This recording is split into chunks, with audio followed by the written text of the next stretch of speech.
Hi hello అండి, welcome to our channel. మా ఛానల్ని మొదటిగా చూస్తున్న వారైతేనేమో సబ్స్క్రైబ్ చేసుకోండి.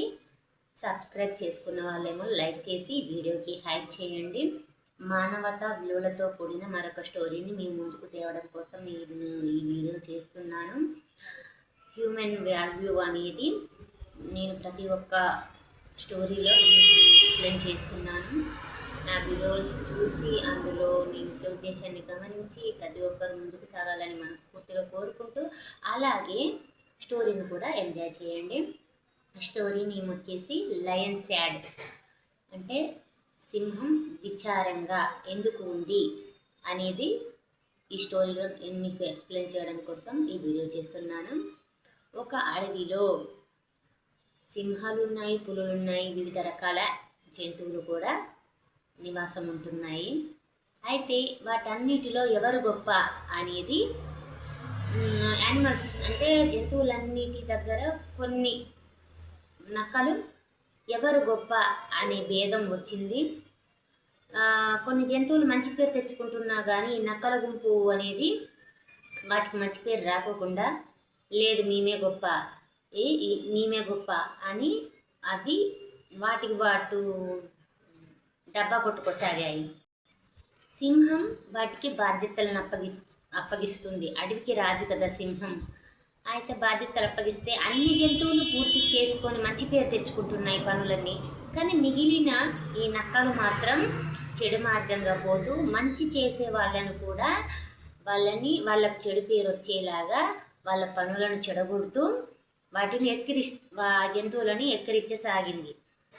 అయితే ఒకరోజు ఆ అడవికి ఆ సింహము న్యాయం చేస్తుంది, అన్ని జంతువులకు న్యాయం చేస్తుంది. నక్కల వైపు ఇప్పుడు ఎవరైనా స్కూల్లో టీచర్స్ అయినా పెద్దవాళ్ళైనా ఎవరైనా ఎవరిది తప్పు అని గమనిస్తారు, కొందరు గమనించకపోవచ్చు. కానీ ఆ సింహం మాత్రం వాటి చేష్టలని ప్రతిరోజు అబ్జర్వేషన్ చేస్తూనే ఉన్నది. ఏవి మంచివి, ఏవి చెడ్డవి, ఏవి లోపల ఒకటి బయట ఒకటి పెట్టుకొని ఉన్నాయి అని ఆ సింహం గమనించసాగింది. గమనించినట్టుగానే ఆ అడవి నుండి మీరు వెళ్ళిపోవాలి, మీరు పని చేసే వాళ్ళని కూడా మీరు చెడగొడుతున్నారు, చెడు మార్గంలో పోయేటట్టు ప్రోత్సహిస్తున్నారు, ప్రవర్తన మార్చుకోవాలి లేకపోతే మిమ్మల్ని చంపేస్తా అని ఆ సింహము వాటి మీదికి అరవసాగింది. అప్పుడు ఆ నక్కలు లేదు రాజా, మేము మంచి మార్గంలోనే పోతాము మీరు చెప్పినట్టు. కాకపోతే మాకు ఒక సందేహం, మాలో ఎవరు గొప్ప అని అడిగాయి సింహాన్ని.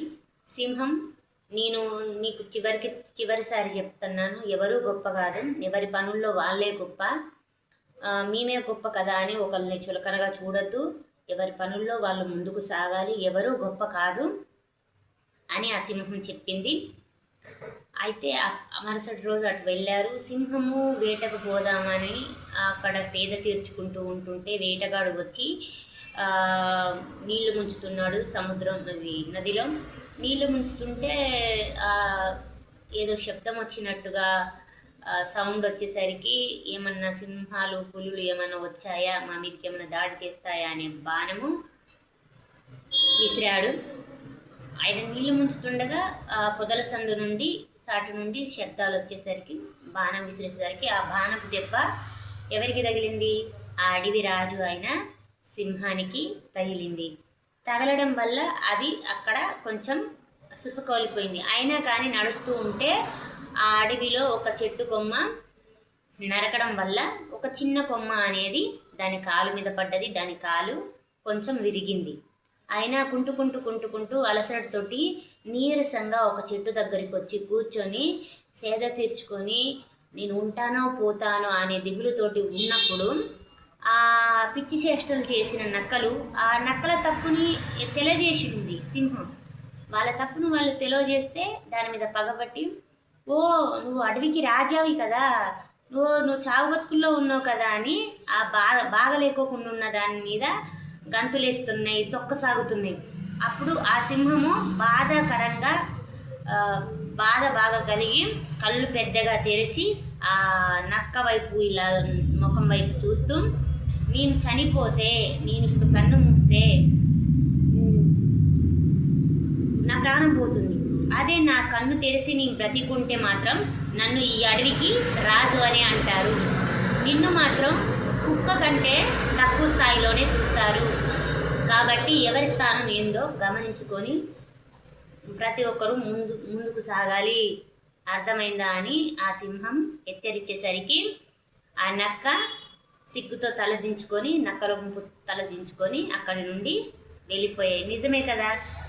ఇప్పుడు అంతెందుకు, జంతువుల్లోనే కాదు మనుషుల్లో కూడా ఒక మనిషి గంభీరంగా అన్ని రంగాల్లో ముందుకు సాగుతుంటే ఆయనకు అనారోగ్యం అయిందనుకో, అనారోగ్యమైనప్పుడు అందరూ వచ్చి వాళ్ళకంటే తక్కువ స్థాయి వాళ్ళు కూడా వచ్చి హేళన చేస్తారు. అలా చేయకోకుండా వారి వారి పనులలో ముందుకు సాగాలి తప్ప ఒకరిని నీచంగా ఎప్పుడూ చూడకూడదు. ఒకరు ఎక్కువ ఉండొచ్చు, ఒకరు తక్కువ ఉండొచ్చు. ఈరోజు ఏమీ లేని వాళ్ళని దేవుడు పైకి తేవచ్చు, అన్నీ ఉన్న వాళ్ళని కింద పడేయచ్చు. కాలాలన్నీ ఎప్పుడు ఒకేలాగా ఉండవు. కాబట్టి ప్రతి ఒక్కరూ ఈ స్టోరీలో ముఖ్య ఉద్దేశాన్ని గమనించి మంచి మార్గంలో నడవాలి. ఎవరిని ఎక్కిరించద్దు, సెటైర్ చేయొద్దు అనే ఉద్దేశంతో నేను ఈ వీడియో చేస్తున్నాను. వీడియో నచ్చినట్టయితే లైక్ అండ్ సబ్స్క్రైబ్ చేయండి. మీరు లైక్ అండ్ సబ్స్క్రైబ్ చేయడం వల్ల మా వీడియో అనేది మరికొందరు చూసి ముఖ్య ఉద్దేశాన్ని గ్రహిస్తారని భావిస్తూ నాకు ఈ అవకాశం ఇచ్చిన యూట్యూబ్ ఛానల్ వాళ్ళకి థ్యాంక్ యూ వెరీ మచ్.